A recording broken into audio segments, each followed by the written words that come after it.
meta de vida. Son tus promesas que me guían y firme estaré. Tengo esperanza en tu palabra. Eres mi roca y mi alma anclada está en la fe. Sean todos bienvenidos.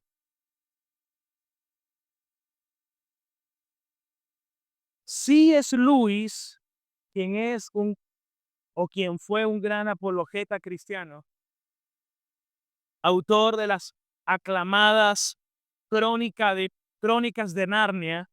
No sé si alguno leyó alguno de sus libros o vieron alguna de las películas, lo cual son obras cristianas. También llegó a ser profesor de la Universidad de Oxford y llegó a ser un ateo convencido hasta que se hizo cristiano a la edad de 30 años. Y luego fue un vehemente expositor y defensor de la fe. Una tarde él paseaba por uno de los pasillos de la Universidad de Oxford cuando oyó que alguien lo estaba llamando por su nombre. Cuando se percata era un grupo de colegas, también profesores de tal prestigiosa universidad, y estaban haciendo como un debate y escribiendo en la pizarra, y le dijeron: estamos escribiendo lo que tienen en común todas las religiones. Habían palabras como responsabilidad, adoración, juicio, eh, moralidad, pero le hicieron una pregunta. Así es, Luis. Le dijeron: dinos alguna figura del cristianismo que no esté escrito en esta pizarra. Entonces este hombre miró por la pizarra por todos lados, agarró la tiza y escribió muy grande: la gracia. Porque la gracia es lo que distingue al cristianismo de cualquier otra religión. Sabemos que el cristianismo en su núcleo no tiene que ver con buenos consejos de lo que nosotros debemos hacer para Dios.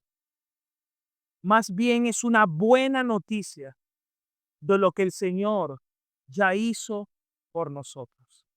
Repito, no es en su núcleo un buen consejo sobre lo que nosotros debemos hacer, sino más bien es una buena noticia de lo que ya el Señor ha hecho por cada uno de nosotros. Amén. Gloria a Dios. Y de esto vamos a estar compartiendo en esta mañana, pero para ello quiero invitarle a que me acompañen en Efesios capítulo 2, versículos del 8 al 10. Como recordarán, la semana pasada estuvimos meditando de Efesios 2 desde el versículo 1 al versículo 7. Es decir, que hoy corresponde desde el 8 al 10. Dice la palabra del Señor: porque por gracia son salvos por medio de la fe. Y esto no es de ustedes, pues es un don de Dios. Versículo 9. No por obras, para que nadie se gloríe. Versículo 10. Porque somos hechura suya, creados en Cristo Jesús para buenas obras, las cuales Dios preparó de antemano para que anduviésemos en ellas. Amén. Hoy quiero compartirles un mensaje titulado, ya lo vamos a ver allí en los televisores: salvos por la gracia de Dios. Ese es el mensaje que quiero compartir con ustedes: salvos por la gracia de Dios. Y para caer en contexto de lo que veníamos hablando la semana pasada, lo que veníamos hablando, que estuvimos tratando hasta el versículo 7, creo que es propicio comenzar con una pregunta que nos recuerda el versículo 7 de la semana pasada. ¿Para qué Dios nos salvó? Me gustaría que trate de hacer memoria, de recordar para qué Dios nos salvó. Si alguien te hace esa pregunta, ¿qué le responderías? ¿Para qué Dios nos salvó? No sé si alguien quiere decir algo que se recuerde. ¿Para qué? ¿Para qué Dios nos salvó? Si algo nos podemos recordar incluso del capítulo 1, dice que todo fue para la alabanza de la gloria de su gracia. Y si leemos el versículo 7, Efesios 2:7, dice para mostrar. O sea, ¿qué quería Dios mostrar salvando? Para mostrar por la eternidad las abundantes o las extraordinarias riquezas de su gracia. ¿Qué quiere mostrar Dios eternamente? ¿Para qué nos salvó? Para mostrar las abundantes, las extraordinarias riquezas de su gracia.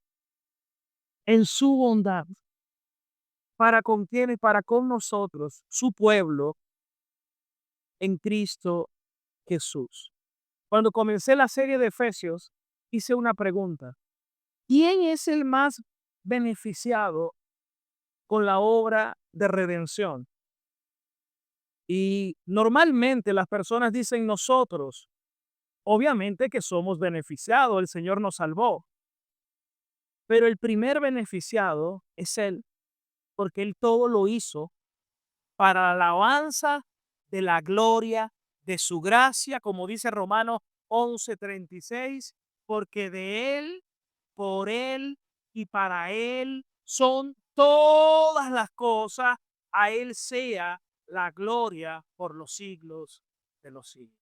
Hermanos, ya esto tiende a chocar con el corazón caído del hombre, porque el corazón caído del hombre es ególatra y cree que todo es para ellos. Ellos creen que son el centro. El hombre cree que es el centro. No, hermanos, el centro es Dios. Todo fue hecho por Él y para los propósitos de Él. Colosenses 1:16. Es decir, yo no puedo partir desde una cosmovisión ensimismada, donde el hombre es el centro. Debemos partir del hecho de que Dios es el centro de todo y que todo lo hace el Señor precisamente para su gloria. En otras palabras, los creyentes somos trofeos de las extraordinarias riquezas de su gracia en bondad.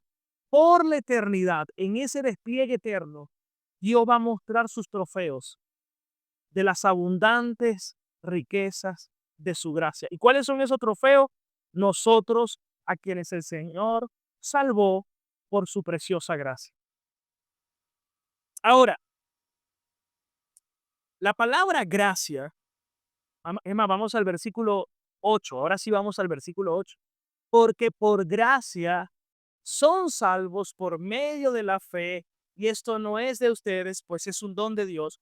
Cabe destacar, hermanos, que la palabra gracia aparece 150 veces en el Nuevo Testamento. 150 veces, alrededor de 150 veces. Y solamente Pablo las usa 100 veces. Es decir, que si alguien, Dios en su soberana voluntad le dio esa revelación de lo que es el evangelio de la gracia, fue precisamente el apóstol Pablo. Ahora, ¿sabe qué me llama la atención? Que es para mí impactante. ¿Quién fue Pablo? Si yo les preguntara a ustedes quién fue Pablo, ¿qué dirían? Apóstol, ¿qué más? ¿Quién fue Pablo? Perseguidor de los cristianos. ¿Pero qué más? como decían por aquí, fariseo de fariseos, estricto, riguroso en cuanto a las observancias de la ley, irreprensible según la ley, y que alguien de la talla de Pablo, fariseo de fariseo, legalista, riguroso en las observancias de la ley, sea él el que nos predique, el que Dios haya usado como instrumento para predicar el evangelio de la gracia. Hermanos, es maravilloso lo que el Señor hizo, pero no fue siempre así, sino hasta que tuvo aquel encuentro glorioso con Cristo y la revelación del misterio que el Señor le reveló a él. Por eso él dijo, yo como perito arquitecto he puesto el fundamento. El fundamento nada más y nada menos que de la fe cristiana. Pero eso lo vamos a tocar más adelante. Pero aquí dice, porque, y ese por qué me habla de una conexión. Dice que Dios todo lo hizo para manifestar su gloria, para mostrar las abundantes riquezas de su gracia. Y luego dice, ¿por qué? Porque ustedes son salvos por la gracia de Dios. Y el verbo, no sé si alguno de aquí sabe de castellano, literatura o de un idioma posiblemente derivado del latín, no sé, como el inglés, el verbo aparece en voz pasiva o en un participio. Ustedes han sido salvados. No dice con algo como que nosotros nos salvamos, como que si fuera por nuestros méritos. No, ustedes habéis sido salvados o vosotros sois salvados o sois salvos. Es decir, el verbo está en una voz pasiva, porque precisamente quien llevó a cabo esa gloriosa salvación es nada más y nada menos que nuestro gran y glorioso Dios. Ahora, ¿de qué nos salvó? Si leemos desde los versículos anteriores, todo el contexto, dice que nos dio vida cuando estábamos muertos en delitos y pecados, cuando estábamos esclavos ante las corrientes de este mundo, cuando servíamos a nuestros deseos y no a la voluntad de Dios. Éramos esclavos, estábamos muertos, esclavos en el pecado y estábamos sujetos nada más y nada menos que a la ira de Dios. Destinados, estábamos allí, éramos hijos de desobediencia, es decir, hijos de ira, ya que ese iba a ser precisamente la consecuencia de tal forma de vivir. Pero algo que decía la semana pasada, ¿cómo fue que pasamos de hijos de desobediencia a hijos de Dios? Y decíamos que realmente fue por el Evangelio. Ahora, porque por gracia soy salvo. Entonces, ¿de qué nos salvó? Nos salvó de la muerte, de la esclavitud del pecado, de la ira de Dios. Hermano, nos salvó nada más y nada menos que de la ira de Dios. Y luego dice que fuimos salvos, seguimos en el 8, dice que somos salvos por gracia, por medio de la fe, y esto no es de ustedes, pues es un don de Dios. Entonces, ¿qué me está diciendo el texto? Nos está hablando de la salvación y dice que la salvación es por gracia. ¿Y cuál es el instrumento que Dios usó para salvarnos? El instrumento es la fe. Ahora, quiero poner un ejemplo. Imagínense que que duré todo el día sin mi esposa. Estuvimos haciendo actividades por separado. Y mi esposa no se esperaba que me iba a ver todavía. Posiblemente esperaba que yo le llegue al otro día. Tenía que ocuparme de algunos asuntos. Pero entonces le llegué de repente sin que ella se lo esperara, como para darle una grata sorpresa. Y entonces viene mi esposa y cuando me ve, me dice, amor, ¿y eso que estás aquí? Ojo, estoy aclarando que se sorprendió gratamente. Espero que las esposas, cuando sus esposos lleguen de sorpresa, se alegren, ¿no? Y no como que, ay, llegaste. O como, ay, no, no, no, ella se alegró porque me vio en ese momento. Mi amor, tampoco fue que yo llegué con duda, no, llegué porque quería darle una grata sorpresa. Mi amor, ¿y eso que estás aquí? Imagínese que yo le dijera por el carro, por el carro. Sí, sí, porque me vine en el carro. Esa oración no tiene sentido. Obviamente llegué con un medio de transporte, pudo haber sido un autobús, un rapidito, un taxi, un rider y qué sé yo, no sé, cualquier empresa, o por carro, por mi carro. Pero es que ahí no estamos preguntando, ella no me está preguntando por qué medio. Cuando me está diciendo, y eso que estás aquí, lo que me está diciendo es, ¿qué te causó que estuvieras aquí cuando realmente no esperábamos eso? Y yo le respondo, la razón es porque quería darte una grata sorpresa porque me hacía falta y te extrañaba. Ah, eso tiene más sentido, ¿verdad? Porque le estoy diciendo la causa por la cual le llegué. Lo mismo ocurre aquí en este texto. Porque si alguien dijera, soy salvo, ¿por qué soy salvo? Por la fe, porque yo puse la fe. No, hermanos, la fe tan solo es el instrumento que Dios usó, porque lo que se enfatiza en todo este pasaje y en toda la Biblia es que la salvación es por la gracia de nuestro gran, glorioso y maravilloso Dios. Aleluya. Así como Pablo no está refiriéndose en lo absoluto, como que si yo dijera, no, llegué por carro. El carro solamente fue el instrumento, pero ella no me está preguntando cómo me vino. Lo que me está preguntando es, ¿qué causa esta maravillosa sorpresa? Entonces, ¿cuál es la causa en este texto? La gracia de Dios. La fe solo es el instrumento. Y debemos tener cuidado porque no debemos hacer de la fe una obra o un mérito. Muchos hoy en día le tienen más fe a la fe que en Dios mismo.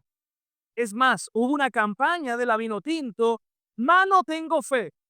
Y todo es tengo fe, tengo fe, tengo fe. ¿Pero fe en qué? No es la fe en sí misma. Pero lamentablemente hoy en día, en muchas congregaciones, predican más de la fe que de Cristo.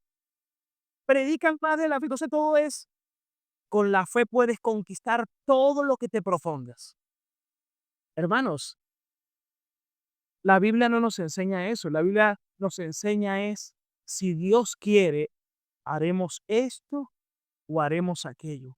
Porque algo que me enseña toda la escritura es, hágase tu voluntad y no la nuestra.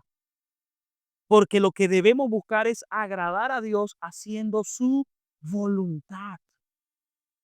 Es sometiéndome a su voluntad. Y su voluntad es buena, agradable y perfecta, y yo debo aprender a contentarme cualquiera que sea la situación, y debo aprender a dar gracias a Dios en todo tiempo.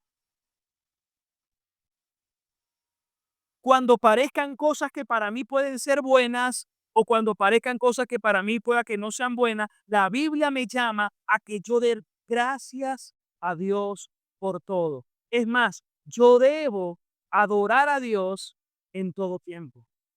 Como dijo Job, Dios dio, Dios quitó, la gloria sea para Dios. Yo debo aprender a glorificar a Dios cuando Dios me da o cuando Dios me quita, porque yo confío en su soberana voluntad y que todo lo que Dios hace es bueno. Y punto. Aleluya.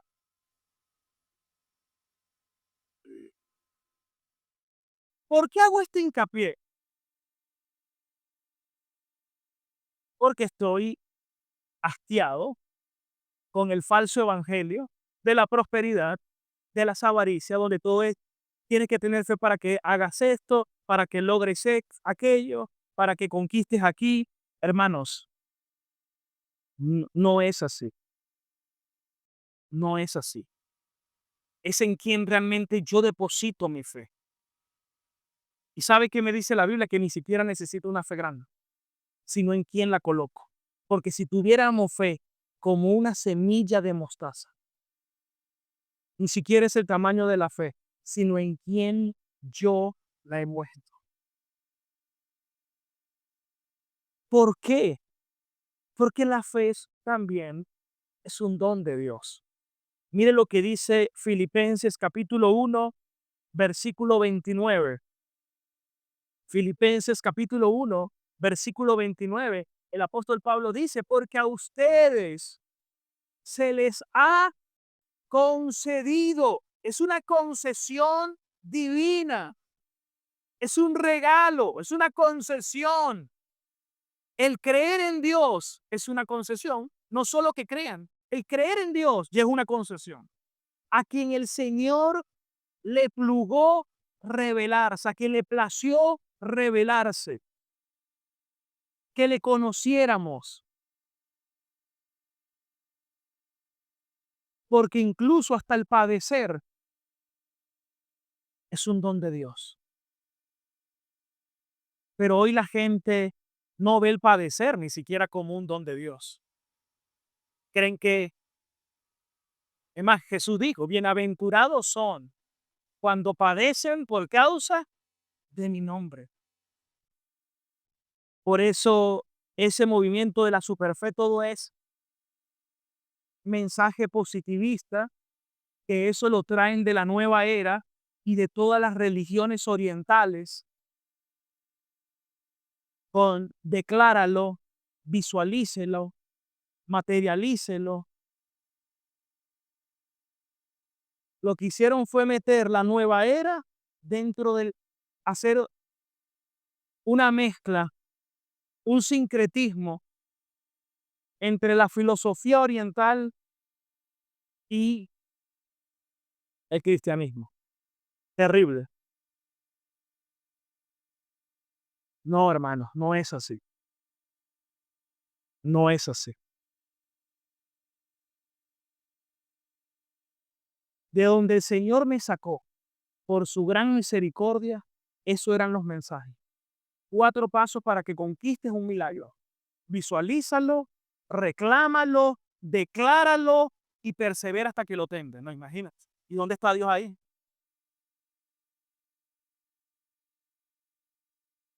Gloria al Señor. Mire, gloria al Señor en su gran e infinita misericordia. Entonces todo es visualización. Eso es nueva era. Y lamentablemente, si usted no está firme en la doctrina, firme en la verdad, entonces usted se dejó arrastrar por las corrientes de todas estas filosofías anticristianas. No, hermanos. Y todas las herejías tienen su texto.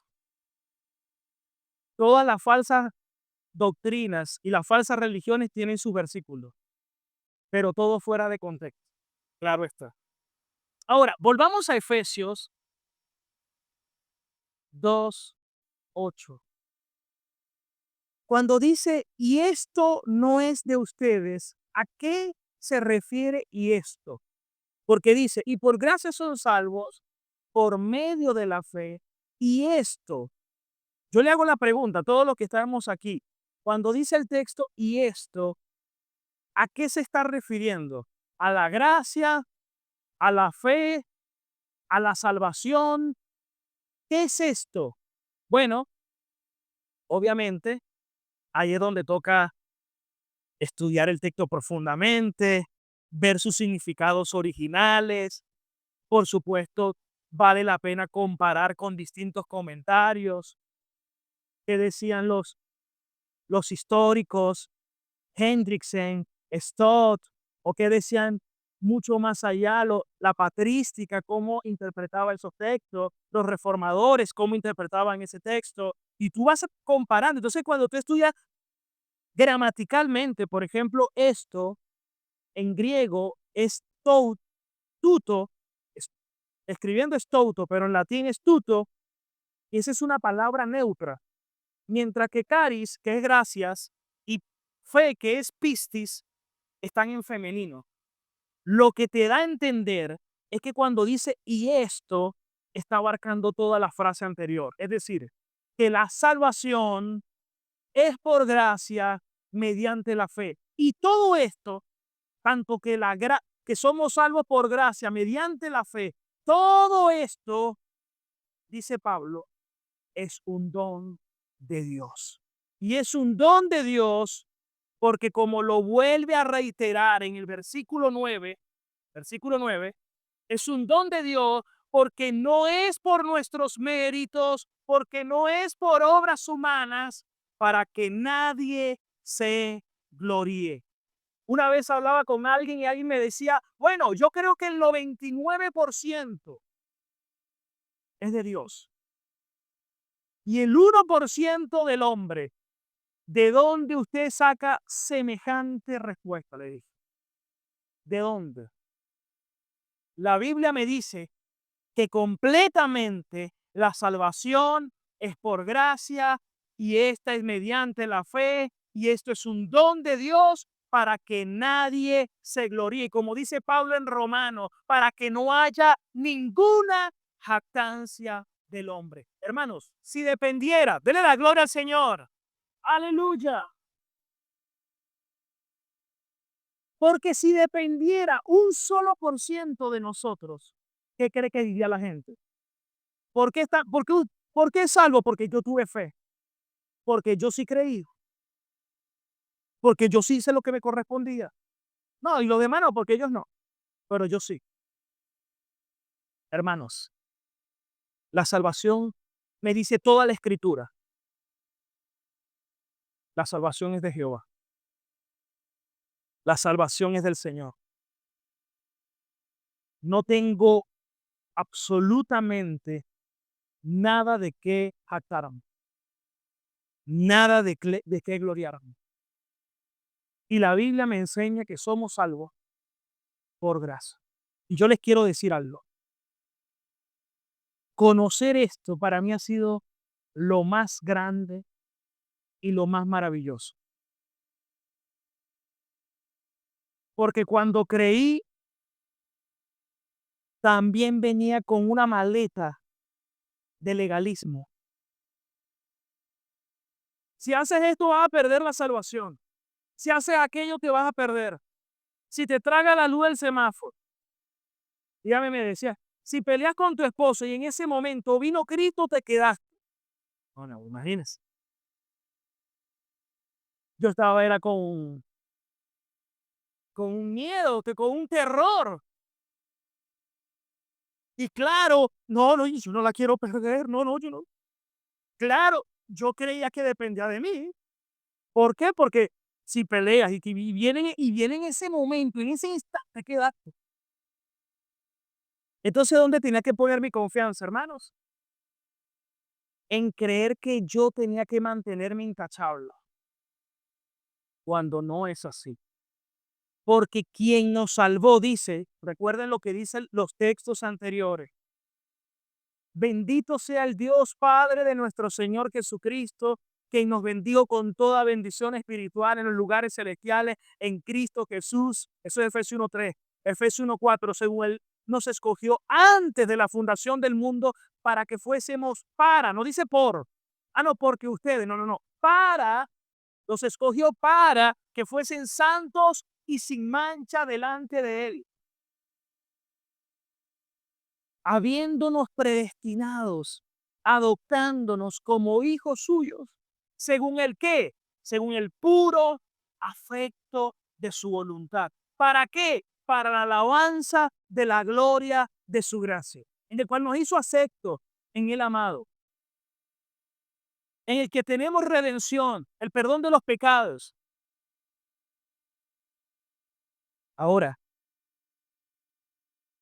Luego dice, y les dio vida cuando ustedes estaban muertos. Ya va, ¿en qué condición Dios me dio vida, hermanos? Cuando fui bueno, no. Y les dio vida cuando ustedes estaban muertos en delitos y pecados. ¿Cómo estaba yo? Muerto. ¿En qué? En delitos y pecados. ¿Y qué hizo el Señor? Nos dio vida. ¿Qué más? Nos resucitó. ¿Qué más? Nos hizo sentar en lugares celestiales. Todo eso es lo que viene diciendo Pablo en los versículos anteriores.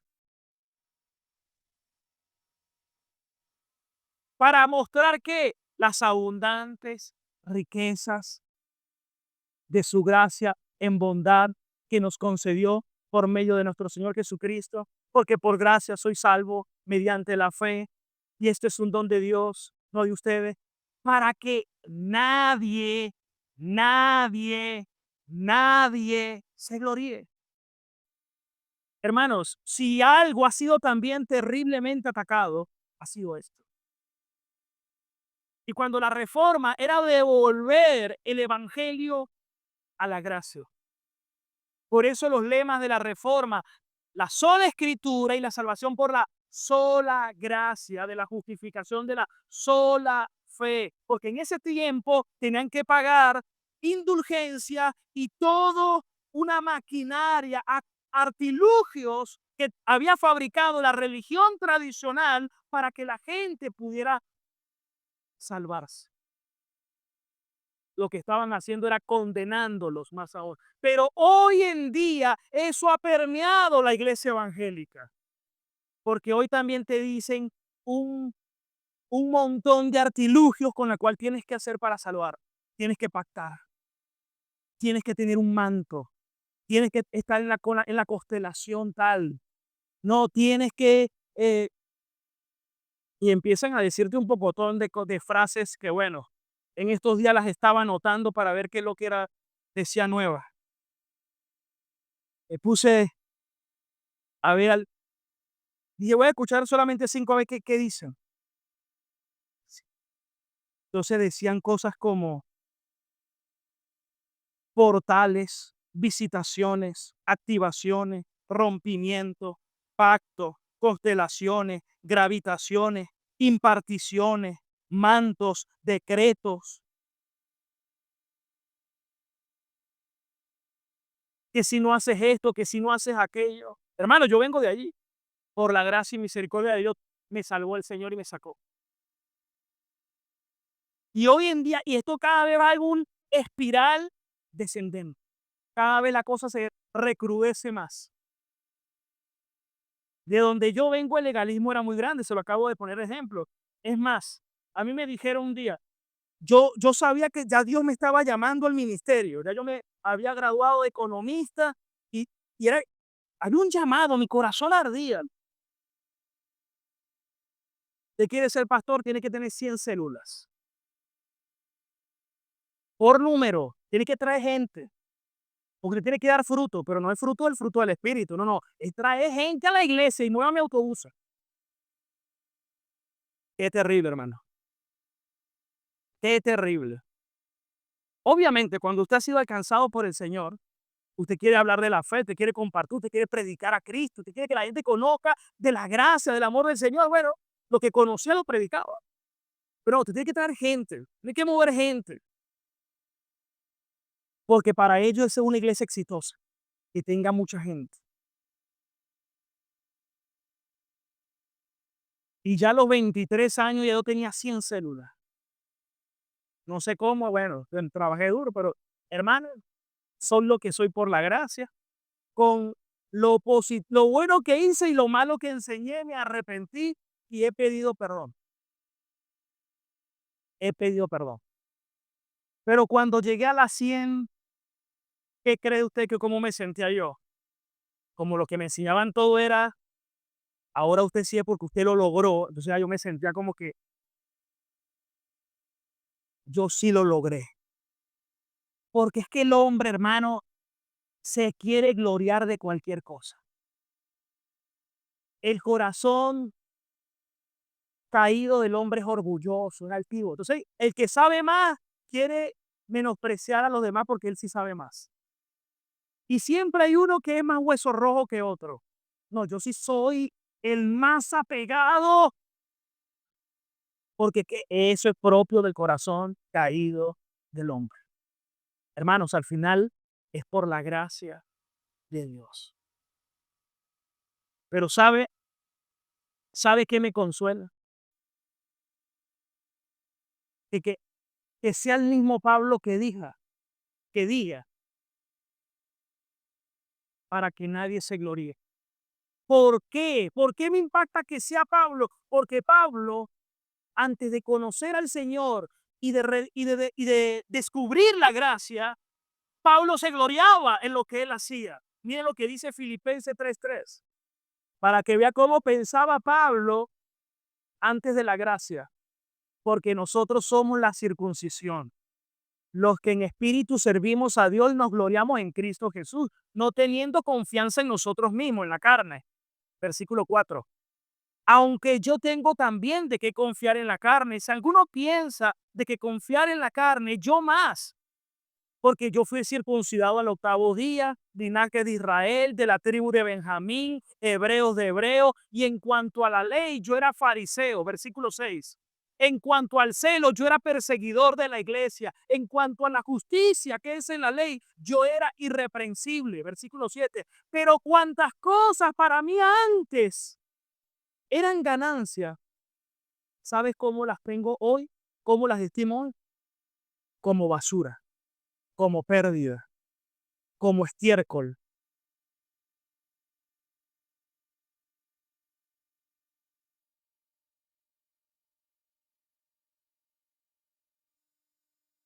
¿Sabe qué hace el evangelio y la gracia? Darme cuenta que no tengo absolutamente nada de qué jactarme.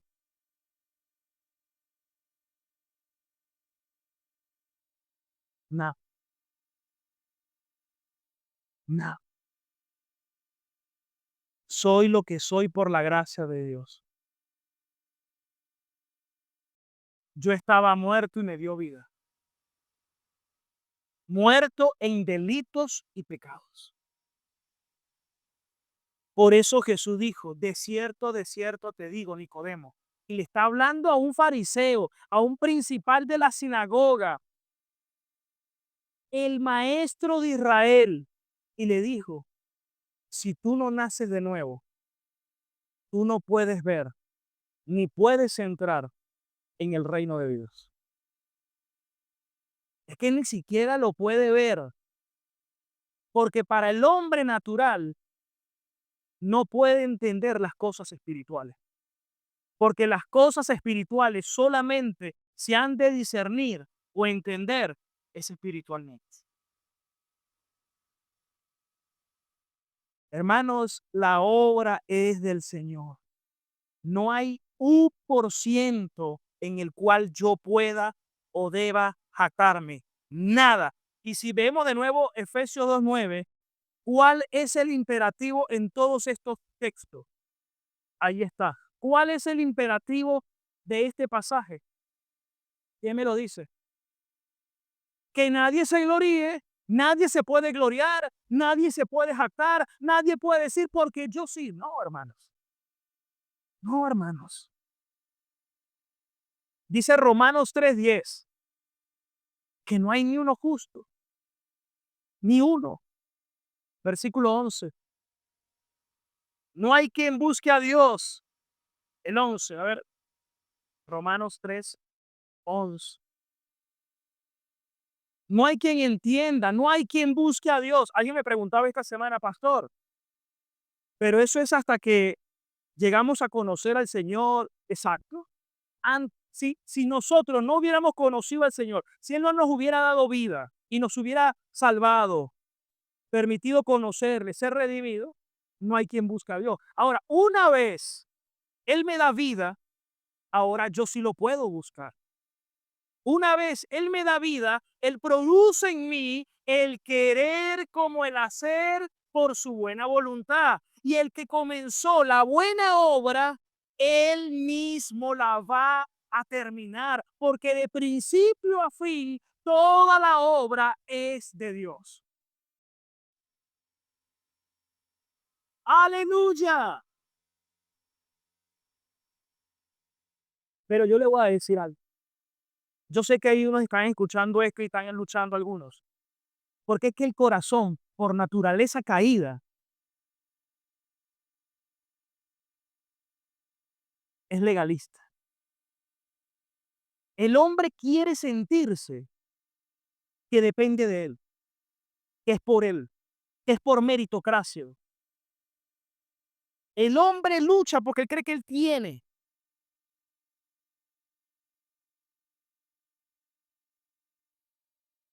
Entonces hay algunos que dicen, no, fue porque Dios tuvo que ver primero algo en nosotros para poder escogernos.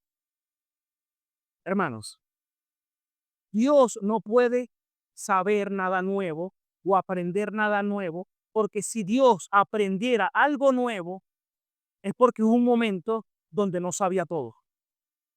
Entonces no sería omnisciente ni omnipotente, lo cual sería ya una terrible herejía. Aparte que uno de los grandes atributos, aparte de su soberanía, es la aseidad de Dios.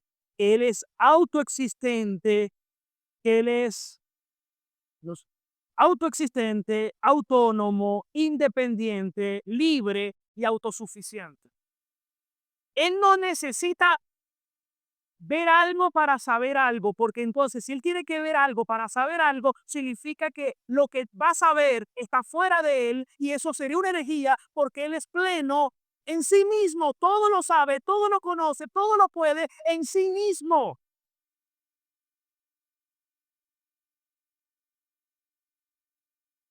Pero eso choca con nosotros. El hombre se sentiría mejor saber que es uno el que tiene la última palabra, pero eso no es bíblico, hermanos.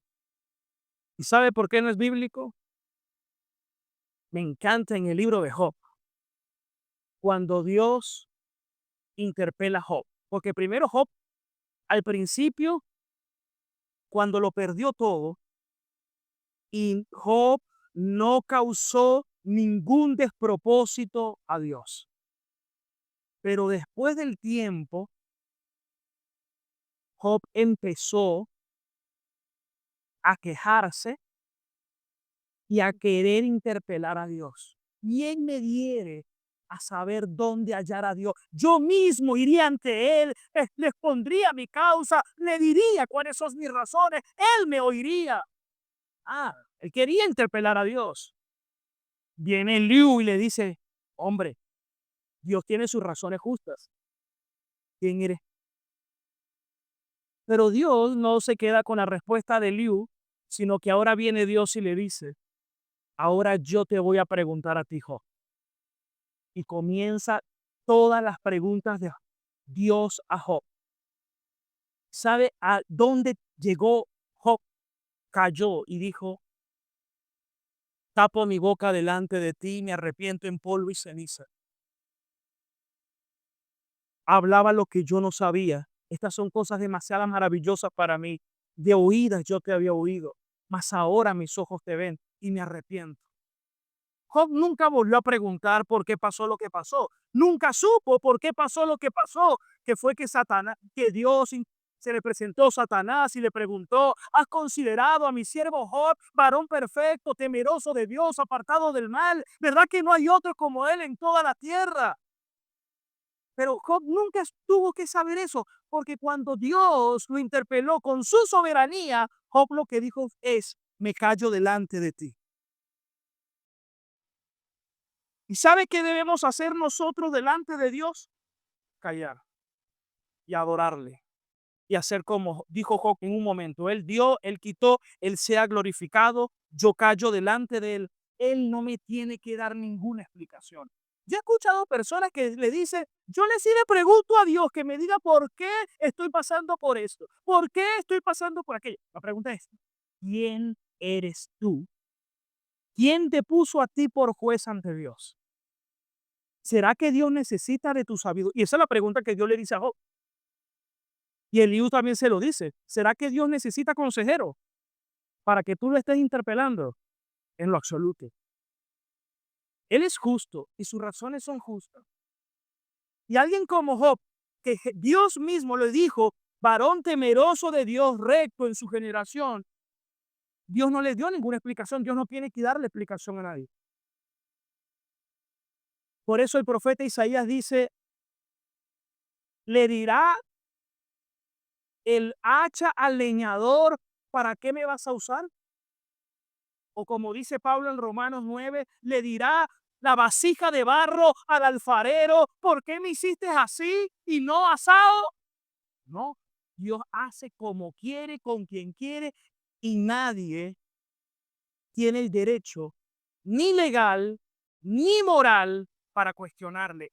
Dios tiene el derecho soberano por ser el Dios del universo de hacer lo que a Él le plazca con cada una de sus criaturas. ¡Aleluya! Si alguien no lo entiende, hermano, necesita conocer los atributos de Dios para entender las doctrinas y, por otra parte, leer la Escritura. La respuesta de Dios es más, cuando a Pablo en Romanos 9 le preguntan, ¿y por qué Dios sin culpa? ¿Quién va a resistir a su voluntad? ¿Y por qué será que Dios es injusto por lo que estaba haciendo soberanamente? ¿Sabe cuál fue la respuesta de Pablo? La misma de Job. La misma que Dios le dio a Job. Antes bien, ¿y quién eres tú para cuestionar a Dios? Esa fue la pregunta que dijo Pablo. Vamos a leerla. Romanos capítulo 9. Romanos capítulo 9.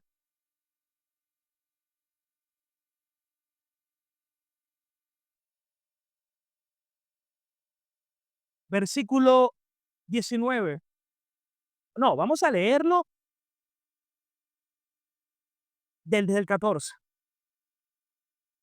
¿Qué pues diremos? ¿Que hay injusticia en Dios? Pablo dice, en ninguna manera. Pablo él mismo es como si estuviera en un diálogo con otro para mostrar de una manera muy especial la exposición de su carta. ¿Qué diremos? ¿Que hay injusticia en Dios? En ninguna manera. Esta es una manera retórica de hablar. Pues le dijo a Moisés, yo tendré misericordia del que yo quiera tener misericordia, y yo me compadeceré del que yo me quiera compadecer. Porque no depende del que quiere. No. Yo sé que esto choca, pero choca por el corazón caído. Porque a uno le gustaría saber qué es más lo que uno al final decida. Pero no, eso no lo dice la Biblia, hermanos. Ni del que corre, sino del que Dios tiene misericordia. Es lo que está diciendo, que es de quien Dios tiene misericordia. ¿Cómo vas a cambiar eso? Versículo siguiente. Porque dice la escritura a Faraón, para eso yo te levanté. ¿Para qué Dios levantó a Faraón? ¿Para qué Dios tenía a Faraón? Porque ya Dios le había dicho a Abraham, tu descendencia estará 400 años en Egipto. Y había un faraón que estaba allí en los últimos años de ese estadía de Egipto. Ajá. ¿Para qué Dios levantó a Faraón? Para mostrar en Faraón su poder, porque Dios iba a juzgar a Faraón y Faraón iba a ser un instrumento de juicio de Dios. Ojo, y todo eso también no le exime la responsabilidad de que Faraón era un perverso, porque Dios es soberano y el hombre es responsable. Para esto mismo te he levantado, para mostrar en ti mi poder y para que mi nombre sea anunciado por toda la tierra. De manera que de quien quiere, tiene misericordia. Y a quien Dios quiere endurecer, endurece. Versículo 20. Tú me dirás, entonces, ¿por qué inculpa? ¿Por qué? ¿Quién va a resistir la voluntad de Dios? Versículo 20. Más hombre, aquí viene la respuesta como la que le dijo a Job. Más hombre, ¿quién eres tú para que alterques con Dios? ¿Dirá el vaso de barro al que lo formó, ¿por qué me has hecho así? ¿O no tiene potestad el alfarero sobre el barro para hacer de la misma masa un vaso de honra y otro para deshonra? Hermanos, todos éramos de una sola masa. Todos nosotros pertenecíamos a una misma masa. Y Dios es el alfarero. Y en su soberana voluntad, en su sapientísimo consejo y en su justicia y santidad, Él le plació hacer unas vasijas para honra y dice, voy a leerlo textualmente para ser preciso, para hacer de la misma masa un vaso para honra y otro para deshonra. Versículo 22. ¿Y qué si Dios, queriendo mostrar su ira y hacer notorio su poder, soportó con mucha paciencia los vasos de ira preparados para destrucción? Lo que pasa es que hoy en día la gente tiene a Dios como que si Dios fuera el genio de la lámpara. Tienen a Dios como el que le va a complacer sus caprichos. No, hermanos, Él es el Dios fuerte, todopoderoso, soberano, digno de ser temido, digno de ser reverenciado por todos nosotros. Gloria a Dios. Y yo le voy a decir algo. Ese es un entendimiento correcto de la Biblia. Señor, tú eres soberano, tú haces como quieres, la salvación es de Jehová y no es del que quiere ni del que corre, sino de quien tú tienes misericordia. Eso es lo que dice la Biblia. Que me cuesta, que la lucha, que el ego, bueno, o sea, muera, hermano. Al principio me costaba dormir pensando en eso. Todavía a veces me cuesta dormir de repente, pero sigo descansando en Él. Estamos en tus manos. La gloria es tuya. Tapo mi boca delante de Él. Porque, ¿qué es la fe? Se lo voy a describir como siempre se ha definido históricamente. La fe es una mano desnuda. Cuando me refiero a desnuda, no estoy diciendo peluda, no, desnuda. Es una mano desnuda, es decir, que no tiene nada que ofrecer. Es una mano desnuda que se extiende ante Dios para recibir lo que Dios le da, que Él jamás podría recibir por sus propios méritos. Yo no podría aportar nada. Solamente, imagínense a un mendigo en la calle y lo que hace es extender su mano. Y viene alguien y le place y le da lo que necesita. Él no puede decir, yo me jacto porque extendí mi mano. No, hermanos, todo sigue siendo de Dios. La fe es una mano desnuda que se extiende con confianza para recibir lo que Dios ofrece y no tiene nada que ofrecer. Versículo 10 de Efesios 2. Efesios 2, versículo 10. Y dice, porque somos hechura suya, creados en Cristo Jesús para buenas obras, las cuales Dios preparó de antemano para que anduviésemos en ello. Y yo le digo algo, gloria a Dios que existe el versículo 10 y gloria a Dios que existe el versículo 8 y 9. Porque, ¿qué pasaría si existiera el 8 y el 9 y no existiera el 10? Donde me dice que somos hechura suya, creados en Cristo Jesús para buenas obras. Entonces alguien diría, bueno, yo soy salvo por gracia y puedo vivir como yo quiera. No, en lo absoluto.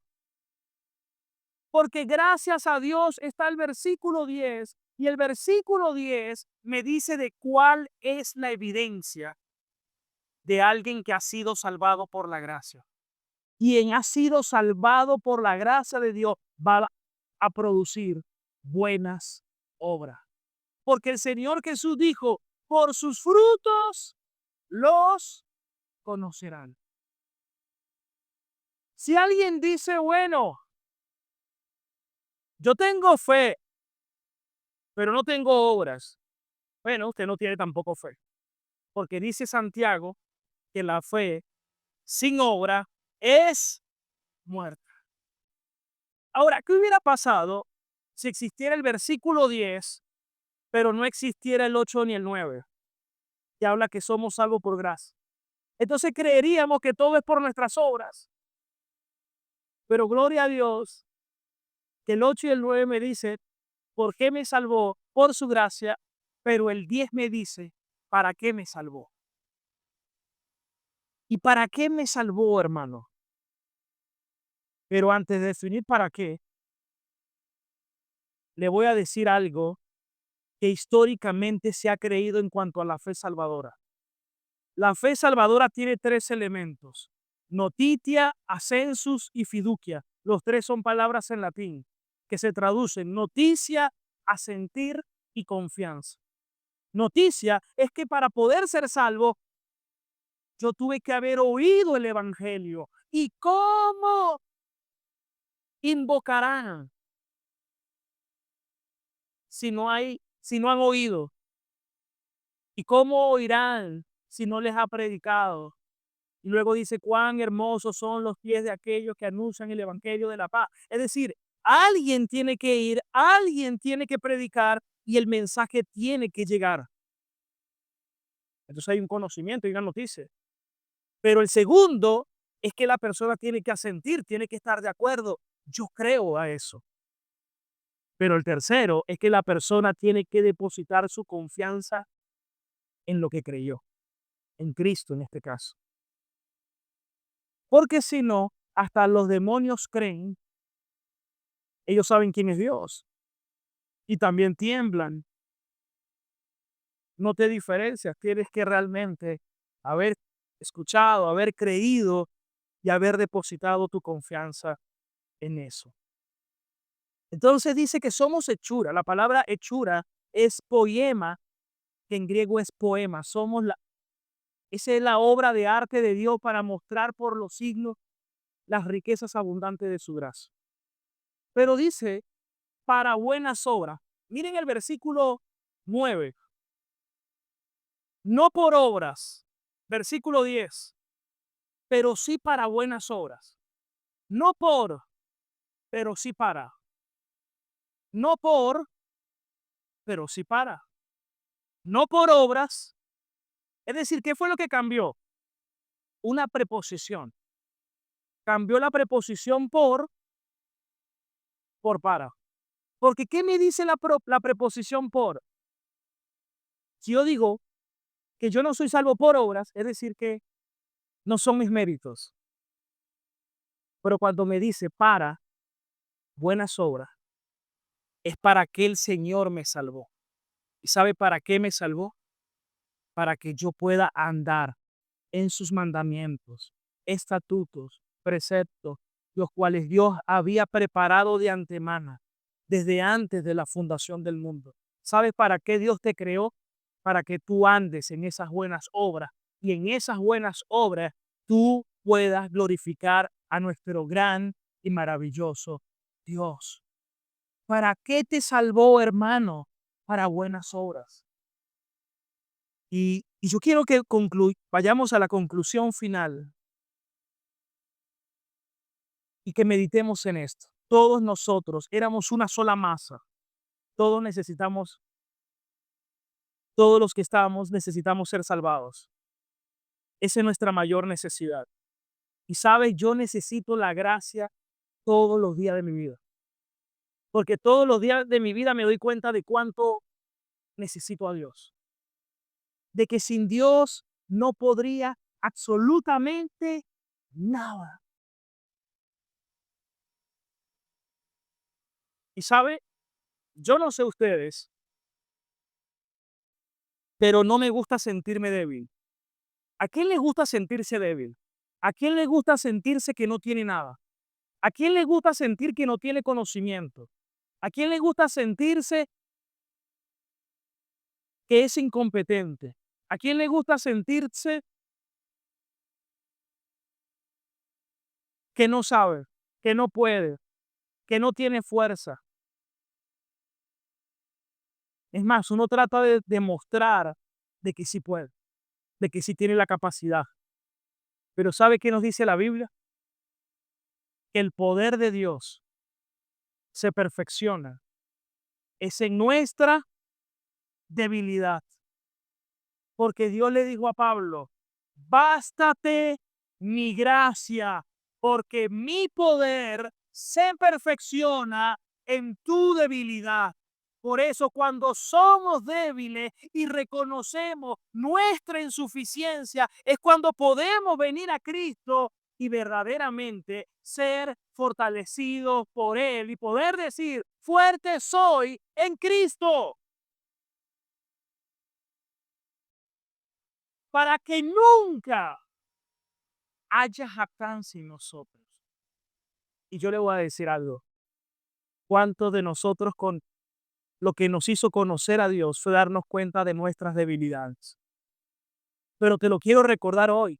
Si estás pasando por un momento de debilidad, corre a su gracia. Necesitas la gracia. Hermano, yo no necesito mostrar lo bueno que soy. Soy lo que soy por la gracia de Dios. Yo no necesito recordar. No, hermano, yo cuando me veo me doy cuenta todos los días, cada vez que me veo en el espejo me doy cuenta de cuán imperfecto soy. Pero eso hace que la gracia de Dios sea exaltada y que me dé cuenta de cuánto necesito a Dios todos los días de mi vida y que estoy aquí por su gracia y que estoy aquí para su gloria y quiero vivir todos los días de mi vida precisamente para exaltar su gracia y que su gloria sea también exaltada. Y quiero culminar con esa frase. La fe es una mano desnuda como de un mendigo que se extiende a Dios a recibir de parte de Dios lo que yo nunca podría por mis propios méritos. Me salvó cuando yo estaba muerto en delitos y pecados. Yo llegué a este mundo por su gracia. ¿O quién llegó aquí porque hizo un mérito? ¿Quién nació en este mundo por un mérito que usted hizo? Usted llegó. En estos días me tocó explicarle a Díaz cómo es que se gesta un bebé. Le digo, bueno, los padres tienen relaciones. Y empecé a explicar los espermatozoides, el óvulo. Pero le digo algo. Todo eso es un milagro de Dios. Y vine a tener conciencia a los 3 o 4 años. Un milagro. ¿Y sabe por qué estoy aquí? Por la gracia de Dios. Le plació en su voluntad que yo le conociera. Y yo creo que si tú estás aquí en esta mañana, no es por error, es por la providencia divina. Dios quiso que estuvieras aquí escuchando también este mensaje y que nunca olvides, nunca te quede la menor duda que somos salvos solo por la gracia de Dios. Aleluya. Son tus promesas que me guían y firme estaré. Tengo esperanza